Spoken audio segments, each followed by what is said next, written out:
No, of course AI isn't taking over YouTube. Hi and welcome to Terry Talks Movies. This time around I've got a movie haul. Some of them I've got new, some of them I got very cheaply from thrift stores and charity stores and op shops, whatever you call them, wherever you live. So we'll get started with a movie that I talked about when I did numbered movies, and I found out I didn't have a copy of it on Blu-ray, so I got the BFI version of Seven Samurai, Akira Kurosawa's movie. I just realised like 5 seconds ago that I do have a copy of this, but it's in a box set of DVDs of the greatest films ever made, but I didn't have a copy of it separately, so I've got this one. There's the inside. I've got a booklet explaining how it ripped off the Magnificent Seven 6 years before Magnificent Seven was made. There's an essay by Gavin Lambert in there. There's another one by Philip Kemp. And there's a biography of Akira Kurosawa by Philip Kemp. So, useful booklet. I got it relatively cheaply. I think I got it from Amazon. I wanted the really best available copy I could get without forking out a fortune for a 4K. I'm not unhappy with that. If you don't have a copy of it, you should have a copy of it. Now I got some things that I picked up from op shops. This one was about $1, and I didn't have a copy of Darren Aronofsky's Black Swan. Creepy little film. It's one of those films I want to watch again because I watched it the first time and I went, yeah, okay. But then I want to watch it again just to see if I get more from it. So I've got that. This is a 2-disc set of DVD and Blu-ray, and there's a digital copy. Anybody can have that digital copy if it isn't already claimed. So give that one a go if you can on iTunes. But the discs are in great shape. I may have done this in an unboxing before this one, but I'm doing it again. Look around for this kind of stuff in your thrift stores and your op shops because you may well find decent copies of it. This one I know middle-aged geek girl kind of likes because she likes the tunes in it. What year is this from? 1988. Three Amigos on DVD. This one I got for about $1. Had trouble getting the sticker off the back, so it's all messed up there. It is in the proper aspect ratio, but this one's a little bit hard to find here in Australia. So I'm kind of glad I got a copy of it. I think I'm going to rewatch it. I may well grab some clips from it because there are a couple of funny clips I can use as interstitial stuff in other videos. 60th anniversary Walt Disney Alice in Wonderland. I got that for $1. And I should hold it where you can see it. So you can see the $1 sticker on there. That one's a little bit trippy and spacey at times. What aspect ratio was it done in? It's 1.33 to 1. So it's in the old aspect ratio. What year did this one come out? Alexa, what year did the Disney Alice in Wonderland movie come out? Yeah, so it's from 1951, which means it wasn't in anything but Academy ratio. Alexa, shut up. So it was in 1951, so it was never made widescreen anyway. So I've got that. It's a good copy. The disc is in fair shape. I really don't check the discs as often as I should when I get DVDs or Blu-rays second-hand.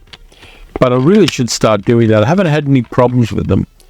But it suddenly occurred to me the other day to do it, and I did it with one of the movies I've got. Not a tremendously big Disney fan, but I think this one's a bit of a fun adaptation of Charles Ludwig Dodgson's epic Alice in Wonderland. Then I got a meathead action film, Die Hard in the White House, Olympus Has Fallen. You've got Aaron Eckhart, Gerard Butler, and Morgan Freeman. This is another one I picked up for $1. And now that I've said it, I've got to check the quality of the disc. Yep. No scratches on it. Bare-bones version. It was from those days when they had ultraviolet as the digital option on these things. One of 3 movies in a series. Gonna watch that. It's only got a historical movie directed by Sarah Gordon, Suffragette, Carey Mulligan, Helena Bonham Carter, Brendan Gleeson, Amory Duff, and Meryl Streep.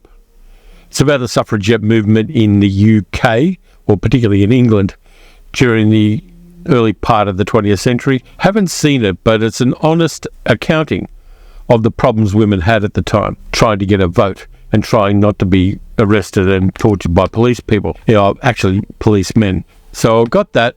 I'm going to watch it. I think I will enjoy it. I don't mind a bit of historical fiction. While we're on the subject of things like the Three Amigos, I got this for $3 at the op shop in Newport. Bit of fun movies. The first one, of course, is better than the second one, which is very, very often the case. Didn't have them both. So for $3, it was worth getting Caddyshack and Caddyshack 2. Ignore the sticker that says $6 new, because on the back is the proper sticker that says $3. Second movie doesn't have most of the previous cast in it. It's got Jackie Mason, Robert Stack, Diane Cannon, Dinah Merrill, Jonathan Silverman, who else? Paul Bartel's in it, and Randy Quaid. So I haven't watched Caddyshack 2 since the days when I had it on VHS. So we'll see whether it holds up and whether it's at all in any way worthwhile watching.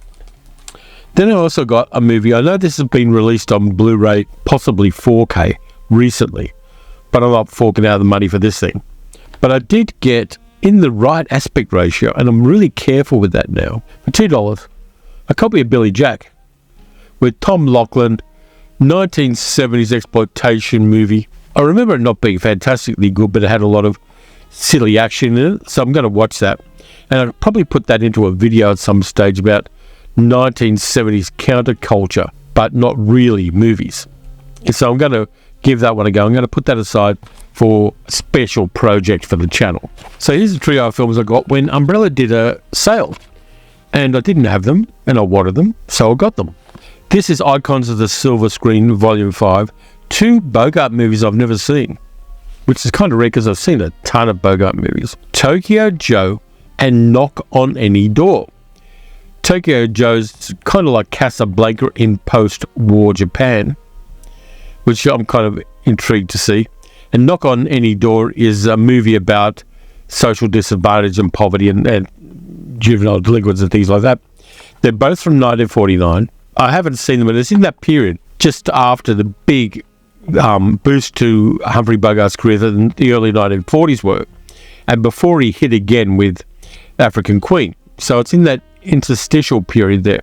And it'll be interesting to see both of those movies. I'll probably double feature them back to back and just watch them, and with any luck, enjoy them. There's a clear review of the back. No extras on this. They're Region B, but it was quite cheap to get an Umbrella sale, so I got it.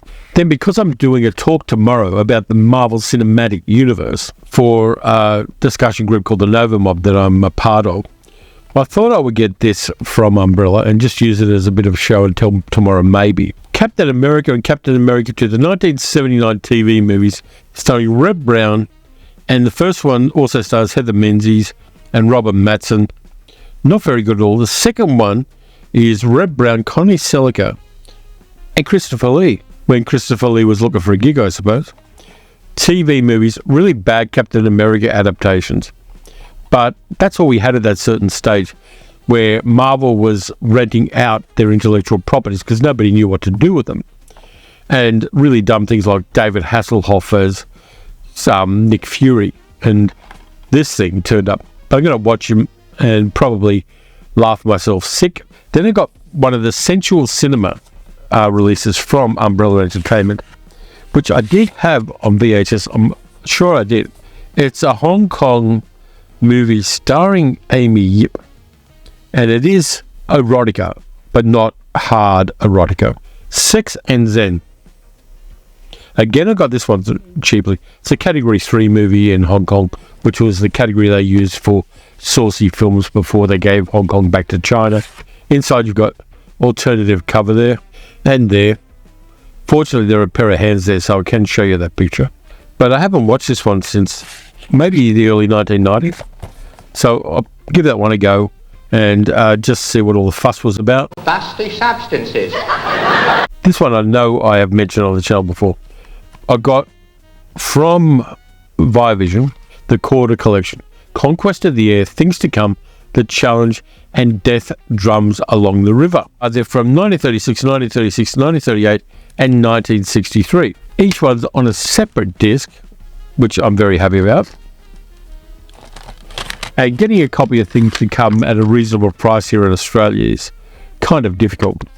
So I got it mostly for that, but the other movies are worthwhile as well. So I will check those out. These two I got today. One's for Middle-Aged Geek Girl, one for me.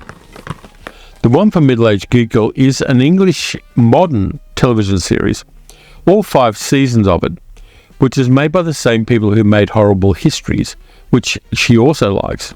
She's seen, I think, the first season of this, but it came out relatively cheaply on Amazon here in Australia. And so I got her all 5 series of ghosts. It's about a house that's haunted by a whole bunch of different ghosts from different eras of English history. I've seen a couple of episodes of it and it was quite fun. And they did the virtuous thing of trying to make it as historically accurate as far as the character of the ghosts from the various eras are. There's the back with who they are. One of them was a 1980s, I think, English politician. There are people from all different eras. She's going to enjoy that. They'll probably hear laughter from the other room a lot when she's watching this. And I got, because I want to review it on the channel, and I can't do the 3D version of this, even though it is on the disc, but I got it cheaply from Amazon in America. It came from outer space in 3D and 2D. Didn't have it in any format in the collection. So I've got that. There are bonus features: the Universe According to Universal, an original documentary on the movie, feature commentary with film historian Tom Weaver, and a 2D and 3D theatrical trailer. Be nice to see that on 3D someday, but without a 3D Blu-ray player, there's no hope at the moment. Directed by Jack Arnold, one of the great American science fiction movies of the 1950s, which I really like a lot. And I'm going to have fun revisiting it when I got time, because I've got a whole bunch of other movies I've got to look at and review. Next up, I think I got this one from Umbrella at the same time I got all those other ones I mentioned. Marlon Brando in The Wild One. Motorcycle thing. It's just after Brando hit big. It's got Lee Marvin in it as well. Who directed it? Directed by Laszlo Benedict. It's a Stanley Kramer production. Yeah, Lee Marvin's in it. J.C. Flippin, about motorcycle riders in the 1950s terrorizing a town, a theme which continued well into the 1960s. There you go. What are you rebelling against, Johnny? What do you got? Good point. This is Region B1. It's in 1.33 to 1.8 aspect ratio because widescreen wasn't a thing in those days. So yeah, that one I didn't have in the collection. I like Brando, so I got it. I got this one for $1 at my favourite place at Laverton Trash and Treasure Market. I remember being an okay movie, but not great. Frank Langella, James Marsden, Cameron Diaz, The Box. Guy comes to your house, says, if you flip the switch, somebody will die and we'll give you $1 million. It's an ex-rental disc in the proper aspect ratio. All region for some reason. It's A, B and C region, which is kind of rare for an Australian release of a movie from this particular era. And it's still got the rental stickers on it. Has it got the rental sticker? Yep. It's got a rental sticker on the disc itself from Blockbuster in Bacchus Marsh down the road. Kind of cool. For $1, it's worth getting. Next one, didn't have a copy of this. Haven't seen it yet. World War II drama. Brad Pitt in Fury. Not to be mistaken for the 1960s television show with a horse in it. Good supporting cast. I hear good things about this, and if the camera would focus on it, I'd be eternally grateful. It's focusing on my background for some reason. Get the hell out. There you go. That's as good as you're going to get. Fury. So I got that for $1 again. Worth getting. Hadn't seen it. Hear good things about it. Next up, I got one of the first films. That may even be the first film by the Wachowskis. Jennifer Tilly, Gina Gershon, and Joe Pantoliano. Bound. Didn't have a copy of this. I thought I would get one, and again, it's one of those ones I got for $1 from Laverton Market. Now we've got to check the disc quality, of course. Everything's Archie with the disc, so it's all good. R-rated, see? R-rated. High-level sex scenes, high-level violence. It's what we want. This one I already had a copy of, but I didn't have all the extras, so I got this for $1. Very timely pickup, given a recent film that came out. X-Men Origins. I said X-Men Origins. X-Men Origins. X-Men Origins. I'm having trouble saying it. X-Men Origins Wolverine. The definitive edition. I've got this standard edition on Blu-ray, but for $1 I'm going to pick it up. This is on 2 discs because it's got a whole bunch of extras on this one as well. But this is the definitive edition because somebody messed around and decided they wanted to add more things to it. Not a fantastic movie, but worth having. And again, I'm doing that Marvel thing because I've got this talk I've got to give about Marvel tomorrow. So I thought I'd get more Marvel things I can use for show and tell. And I got deeply down the rabbit hole. Next one's kind of rare. And I had to go to Germany to get it. Well, I didn't actually go to Germany. What I did was I went to German Amazon to pick this up. Not terribly expensive for 7 movies. They're Euro Spy movies and the Euro Spy series that a lot of people don't know about. The version I've got doesn't have English subtitles, but it has an English dub on each of the 7 movies. It's the Kommissar X series, which has Brad Harris and an Italian guy calling himself Tony Kendall. Beautiful US bike. Worldwide kind of locations on these films. They went to Thailand, they went all across Europe, they went to all sorts of exotic places to film these. And it's one of those international co-productions, French, German, Italian co-productions. So there's the first one, and there are 2 discs in each of these, very, very skinny disc boxes, but they're very securely done. All the subscribers from Germany are going to be wetting themselves about these. I really like Eurospy stuff, particularly the obscure stuff, not the kind of obvious ones like OK Connery with Sean Connery's brother in them, but the really obscure ones that hit hard in certain European markets at the time. Bond Mania was a very big thing, and there's a 7th one on a single disc. Great stunt work in these, beautiful action sequences, mad plot lines, and there's also a booklet explaining about the movies, which is in German.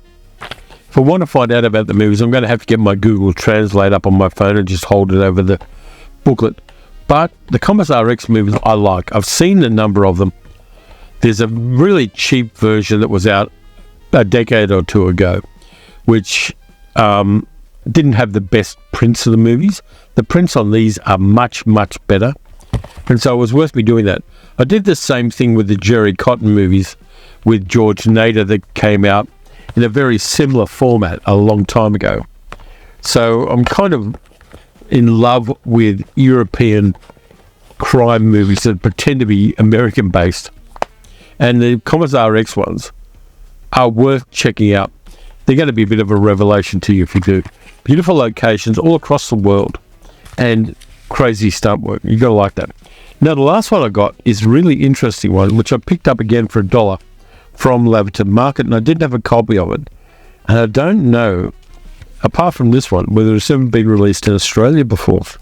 It's a silent film from 1916. D.W. Griffith's Intolerance, which has never, apart from this, been released here in Australia on DVD. It's got an interesting cover there with some of the stuff on it. And there, so it's a fold around. The disc is in good nick, so I'm happy about that. But I found it kind of in a corner of the stall at the market, which has a permanent display. They have a lock-up area indoors at the market where this particular business runs. And got that for $1. And even though D.W. Griffith is a problematic director from a modern viewpoint, still, Intolerance, it was worth me getting as a way of filling out my knowledge of that part of American cinema history. So there's the whole lot that I've got. Really wide range of movies, cheap and not too cheap. Eurospy and American crime things and American action things and Hong Kong erotica. I've got a lot of weird stuff over the last month. And I think that's what I'm going to do. I've got a chest here, which is almost like a pirate chest. And I'm going to put anything new I get in there and do a monthly reveal of what I've got. Some months I'm not going to have a lot, depending on whether I go op shopping. But it's a good way of picking up movies you don't have in your collection, but you're not really willing to fork out for a 4K or a Blu-ray or something like that. But you want to have them in your collection. What's the best of them? I mean, apart from Seven Samurai, of course, I really like the Kommissar X one. And I want to dive into that as soon as I cut myself some time after I get through the big amount of imprint stuff that I just received yesterday. But I'm really happy with everything in that haul. Ultimately, I suppose that's what it's about. Enjoying what you have, and watching it and appreciating it, and then later on sifting some of it out of the collection and rotating it back into the second-hand market in some way. But for now, I'm keeping all of those. So that's it for this time around. Thanks very much for watching. If you enjoyed the video, like, subscribe, hit the notification bell. Let me know which of these movies you really like, apart from Seven Samurai, because everybody likes Seven Samurai. You can also support the channel by becoming a channel member or by becoming a patron at patreon.com/TerryTalksMovies. Next up, I've got Science Fiction Saturday. And what I'm doing for Science Fiction Saturday is I've got the script I wrote for the Marvel Cinematic Universe talk I'm giving at the Nova Mob tomorrow. And I'm going to turn that into a video with lots of graphics and flashy bits. Making a permanent copy of this talk I've been asked to do for the Nova Mob, which is also being shown on Zoom, but I really wanted to put a lot more graphics into it and make it Science Fiction Saturdays videos this week. Monday, I've got the live stream when I'm going to reveal and review all the imprint movies that I've got. So I've got to spend a lot of time watching the 10 movies Imprint sent me this month. It's a hard knock life for us. But until then, watch some good movies, watch some bad movies, watch some cheap movies, watch some movies you bet the budget to get. And I'll catch you next time.